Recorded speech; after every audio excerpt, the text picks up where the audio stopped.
आपण पाहत आहात भारतीय जनमत, आपला चॅनल।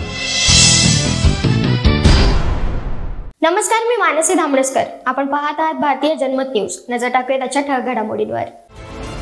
बदलापूर पूर्व येथील आदर्श शाळेत 2 चिमुकल्यांवर झालेल्या अत्याचाराच्या घटनेच्या विरुद्ध मंगळवारी संतप्त पालक आणि बदलापूरकरांनी हजारोच्या संख्येने शाळेबाहेर जमत निदर्शने केली। सकाळी 6:30 वाजल्यापासून पालक आणि नागरिक शाळेबाहेर जमले होते। यावेळी आंदोलकांनी शाळेबाहेर ठिय्या दिला। आरोपीला कठोर शिक्षा यासह विविध मागण्या यावेळी करण्यात आल्या। बदलापूर येथील आदर्श शाळेत 2 चिमुरड्यांवर झालेल्या लैंगिक अत्याचार प्रकरणावरून स्थानिक पोलीस आणि शाळा प्रशासनावर टीकेची झोड उठवली जात असतानाच सोमवारी शाळेने माफीनामा जाहीर केला। या प्रकरणी शाळेतील संबंधित मुख्याध्यापिकेसह 4 निलंबित करण्यात आले आहे। मंगळवारी पालक आणि सजग नागरिकांनी शाळेविरुद्ध आंदोलनाचा निर्णय घेतला होता। त्यानुसार मंगळवारी सकाळी पालक आणि बदलापूरकर शाळेच्या बाहेर जमू लागले होते। सकाळी 8 वाजेपर्यंत हजारो नागरिक शाळेच्या बाहेरील रस्त्यावर जमले होते।